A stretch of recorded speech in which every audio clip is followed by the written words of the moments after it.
뉴스의 깊이를 더하는 시간, 뉴스 더하기 박연선입니다. 대한민국은 사라지고 있는가? 한국의 인구 감소 추세는 단순히 암울한 놀라움 그 이상이다. 지난해 연말 뉴욕타임스의 칼럼입니다. 뭐 이렇게까지 심한 말을 하나 싶지만 실제 우리나라 주민등록 인구는 5,132만 5,329명. 2020년 사상 처음 인구가 감소한 이래 4년 연속 감소했습니다.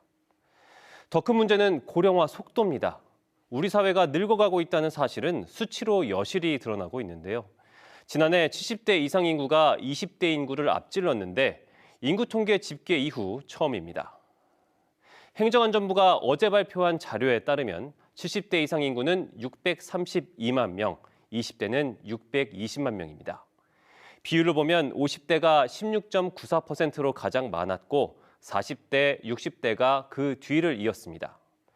65세 이상 고령 인구는 전체 인구의 19%, 5명 중 1명은 고령자인 건데 이 같은 추세라면 곧 20%를 넘어 우리나라는 초고령 사회가 됩니다.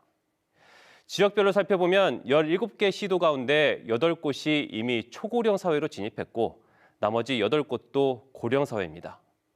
세종시가 전국에서 유일하게 상대적으로 젊은 고령화 사회인 것으로 분석됐습니다.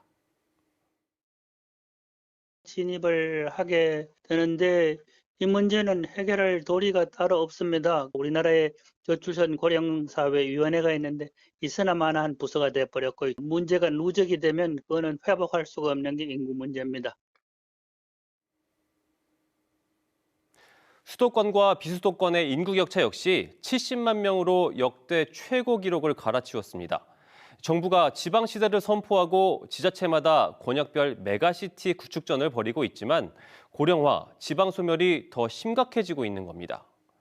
선거 고령화 역시 피할 수 없는 흐름으로 읽힙니다. 4월에 치러지는 총선에서 60대 이상 유권자가 20, 30대보다 많아졌는데 67대 표심이 당락을 결정할 것이라는 전망도 있습니다. 당장 각 정당의 선거 전략에도 변화가 불가피해 보입니다. 군단위 기초단체 94%가 초고령 사회에 진입하고 일할 사람은 계속해서 줄어들고 있는 상황. 인구 관련 통계는 모두 최악을 가리키고 있습니다. 어디까지나 산술적인 전망치지만 정말 이대로라면 우리나라는 가장 가파르게 성장해 가장 빠르게 소멸한 국가로 기록될 겁니다. 그렇다면 인구 감소와 고령화라는 거대한 물줄기를 바꿀 수 있을까요?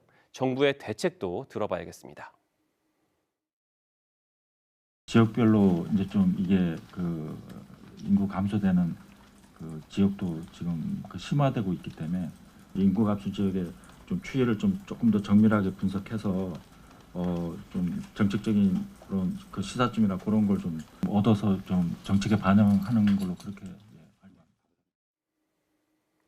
저출생, 고령화, 지방 소멸까지 다양한 요인들이 얽히고 설킨 고차 방정식의 문제가 하루아침에 해결되리라고 생각하는 사람은 없을 겁니다. 매년 새롭게 갱신되는 통계를 보면서 외국 석학과 언론까지 이 대한민국의 생존과 미래에 대해 많은 걱정과 대안을 제시하고 있지만 정작 우린 너무 태평한 건 아닌지 절망적인 수치들보다 무관심한 우리 사회, 수년째 반복되고 있는 무용한 대책이 더 무섭기만 합니다. 지금까지 뉴스 더하기였습니다.